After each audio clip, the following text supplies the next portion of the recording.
Once, not so long ago, not so far from here, there was this kid named Joe who lived with his mother and his father and his little sister Marguerite. He went to school, always tried to do as well as he could, did his homework after dinner. When he was at school, he really wanted the kids to like him a lot. He would tell them jokes sometimes, but what he really wanted was a dog. And he'd say to his mother and father, he'd say, "Mom, Dad, I want a dog. I really want a dog. All of my friends have pets, and most of them have dogs." And his father would always say, "Joe," he said, "your mother and I travel. We're not home enough to take care of a dog." "I'll take care of him," Joe would say. And his father always said, "Joe, you're too young." So one day they were having this conversation. Joe says, Dad, I really want a dog. Mom, I really want a dog." And his mother said, "We've told you, your father and I, we travel too much." And Joe said, "I'll take care of him." And his father said, "Joe, you're too young." And Joe said, I'm gonna be 8 years old on Saturday." And his father said, "Yeah, Joe, you know what to do? You know how to take..." "Yeah, I do, I know. When they come as a puppy, you put them in a little box with a blanket with a clock next to them. It ticks, and they think it's their mummy dog's heartbeat. And you teach them to poop outside, and you teach them to not jump up on people, and I'll feed it." "I will, Dad, I know everything. Please." And his father said, "Get in the car." So Joe got in the car, and his father drove him out of their little town and over some hills and through the woods, and they turned left onto a dirt road, and then it went over a little wooden bridge, and then it opened up into a clearing where there was this farm where, when Joe and Marguerite were younger, they used to go and look at all the animals. And his father stopped the car, and they got out of the car, and there was a kennel, and there was a German shepherd, and she'd given birth to some puppies a few weeks before. And Joe's father said, "The farmer is looking for some owners for these puppies. You go in there, Joe, and you pick out the one you want." So Joe, he went in that kennel, and he walked around, looked at all those little puppies, and he sat down, and this male German shepherd puppy climbed up onto Joe's lap. And Joe looked up at his father and said, "His name is Max. I'm going to name him Max." And they brought Max home, and Joe put him in a little box with blankets and a clock, and he taught him.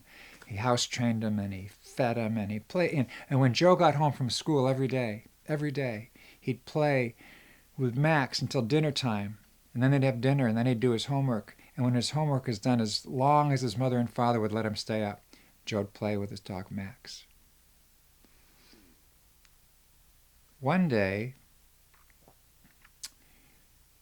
Joe's mother was in the kitchen, and it was 3:35, and she noticed that Max was running around the front yard. Now, Joe always came back at 3:20. She wasn't worried about Marguerite. She knew Marguerite was off playing with a friend until dinner that afternoon, but Joe wasn't home. And he was late, and she could tell Max knew that too, because he was running around the front yard barking, and her mother decided to find out what was going on and decided to go outside, and the way to go outside from the kitchen was to go through the living room, and as she went through the living room, there was Joe on the floor watching television like this. Well, Joe's mother went over and turned the TV off. Click. "Hey, Ma, turn that back on. I was watching it." "What are you doing, Joe?" "I was watching that, Ma." "You never come in and watch TV. You're always playing with Max. And look at him out there. He wants to play. What's wrong with you, Joe?" "Nothing's wrong." "What is wrong with you, Joe? Tell me what's wrong." So Joe told her about how they were in school with Miss Johansson, and they were working on math, and it was the morning, and it was like the first beautiful day. It was the first beautiful day. It was spring, and the sun was out, and everybody was looking out the window, even Mrs. Johansson.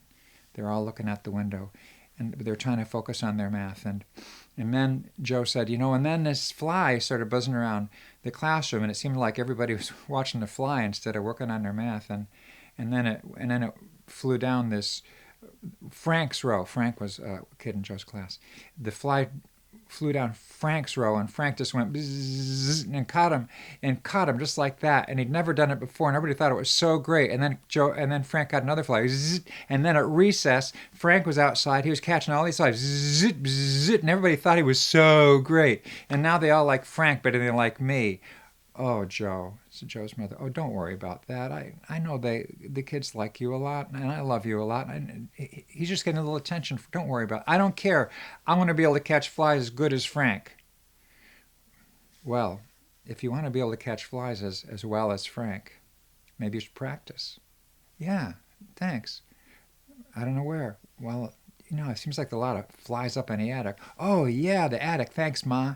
So Joe walked up the stairs to his bedroom. In his bedroom there was a door, and it opened up to the stairs that went up to the attic. So he opened up that door and went up to the attic, and he opened up the attic door and he walked in it. One of those rooms, it's one of those attics where the roof goes right straight down to the floor, and there's only one window on the end, and there was hangers of stuff all over and boxes, and there were flies up there. Yeah, there were flies. There's one. Bzzz, missed it. Oh, well. Bzzz, bzzz. Missed it. He was up there for 45 minutes. He did not get one fly. He said, "This is stupid. I hate this." And then this slow, fat fly came buzzing by. Bzzz, and landed on a bureau right next to Joe. He said, "Boy, I'm going to get that one." And he went whack, and the slow, fat fly went bzzz and buzzed away. He completely missed it. But when he hit the bureau, it shook, and everything on the bureau shook, and this blue bottle started teetering, and it lost its equilibrium and started falling towards the floor. And Joe whipped his hand down and caught it before it hit the floor. He said, "Oh, look at that bottle. Look at that. That's a bottle Dad gave me when he came back from a long trip. Look, there's some picture of some kind of city etched in there, and there's a cork. I wonder what's in this thing." And he took the cork out. "Hi, Joe." "Whoa, what are you? Some kind of genie?" "That's right, Joe." Joe remembered his father telling him about bottles and genies, and that if he ever uncorked a bottle and a genie came out, he would grant him 3 wishes. "Do you grant wishes?" "Yeah, 3 of them, Joe." Whoa, that's great. I wish that I had a lot. I wish I was the best flycatcher in. I wish I was the best flycatcher in the whole world. "You are, Joe."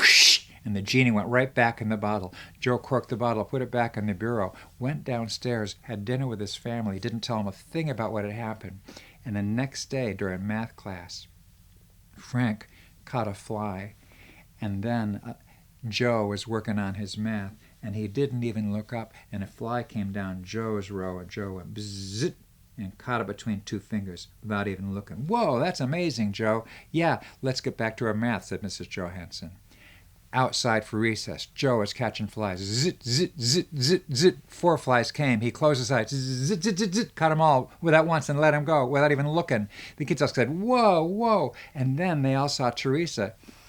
Teresa was a kid in Joe's class that was known as a great storyteller and joke teller. Said, "Hey, let's go listen to Teresa's stories." And they all ran to join Teresa, leaving Joe, giving him no attention.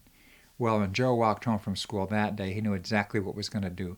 He ran past Max. He ran into the house. He ran up the stairs to his room. He ran up the stairs to the attic. He grabbed the bottle and uncorked it the second time.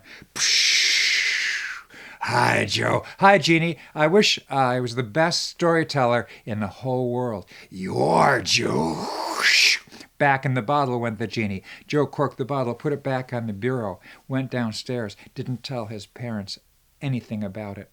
And the next day he caught 3 flies during math class until Mrs. Johansson told him that he was very good at it, but would he please stop. And then at recess, Joe was catching flies when he saw Teresa heading for the swings.